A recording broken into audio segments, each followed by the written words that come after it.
Welcome back to the channel, everybody. Today, we're doing part 2 of the unboxing of Series 3, the Monday Night War. We did The Rock and we did Rob Van Dam, Mr. Monday Night.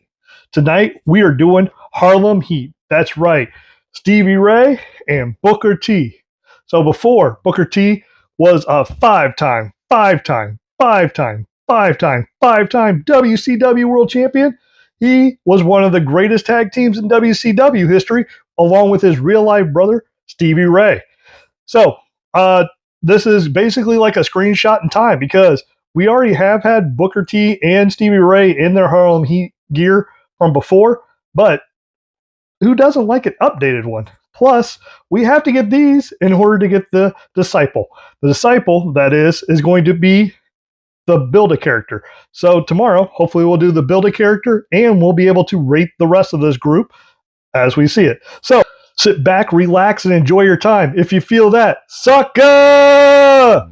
Anyway, there's not going to be any spinny-roonies because if I get down on the ground, there's a pretty good chance I'm not getting back up. So we're not doing that. In fact, instead, we'll do it in toy form. But before we go to Booker T, we are going to go with Stevie Ray. And we got him out of his package. So, Stevie Ray looking amazing, looking menacing.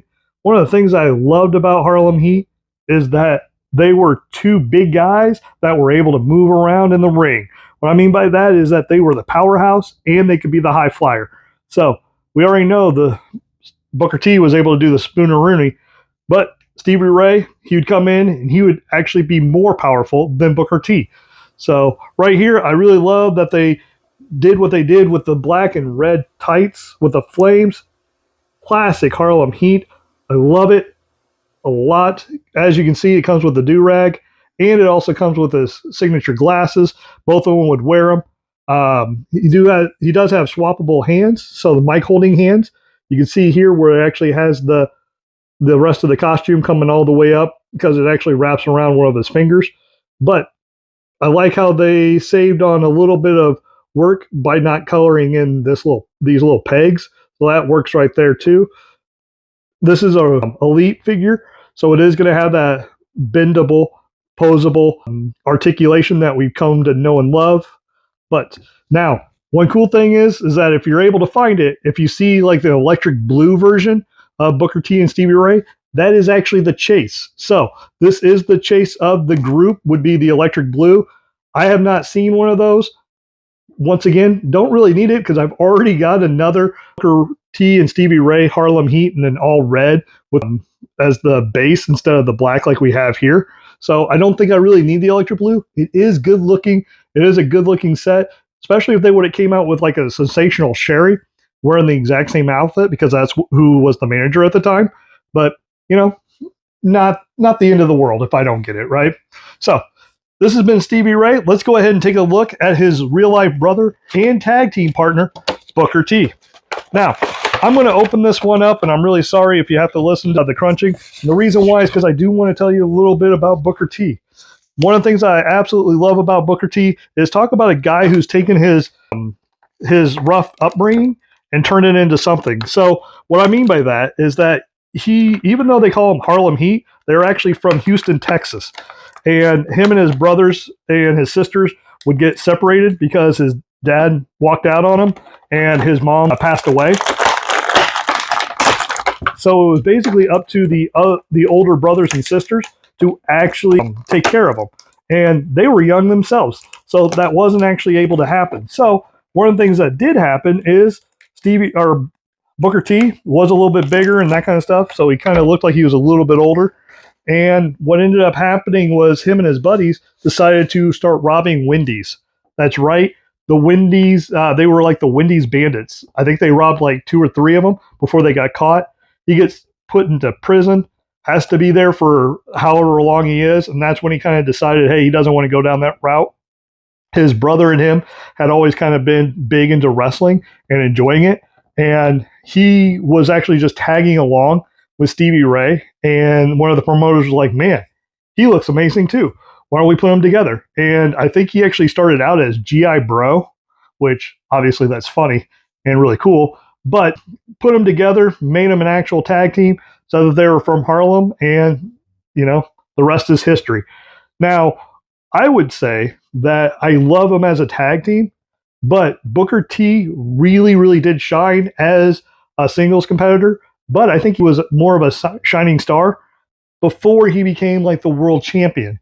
What I mean by that is that his matches when he was in mid card, he knew that in order to become recognized and become a fan favorite, he had to put in the work. So when a lot of other wrestlers were saying, my contract says I only work so many days, Booker T was saying, hey, I'll work as many days as I possibly can to get in front of the camera, because that's how you get over, is by getting in front of the camera. So his best of 7, I know that it's kind of a negative to say his name, but his best of 7 match with him and Chris Benoit for the TV title, amazing. If you get a chance, you'll have to look it up. It is on the network, but you're going to have to do your research, because you can't just look up Booker T versus Chris Benoit, because like I said, it's kind of a frowned upon name, but classic matches. Sorry, a little bit of a tangent. Let's get back to this Booker T. Now, this is obviously Booker T before he became King Booker, but look at that. Look at that young face, looking all tough. Look at these two looking very, very similar, but a little bit different. Oh, sunglasses are falling off. Can't have that. I think this is a great, great, great representation of these two. Once again, they were a phenomenal tag team. I don't see any scuffs or anything like that. I mean, very, very happy with this.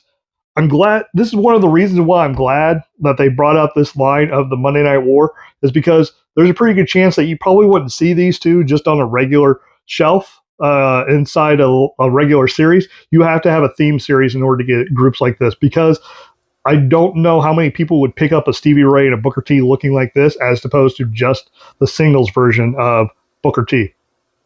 Being honest here. What are your thoughts? Were you a Harlem Heat fan? Were you a big fan of just Booker T? Did you actually watch that best of 7? Give me your thoughts. Give me your opinions. Leave a comment down below. Don't forget, tomorrow we're going to be unboxing, or we're going to be building the Build-A-Figure, which is the Disciple. And then we are going to rank them. So go ahead, kind of have an idea in your opinion what's going to be your rank, and we'll go from there. Have a great day. Be nice to yourself. Be nice to others. Can't wait to see you tomorrow. Have a great night. Bye-bye.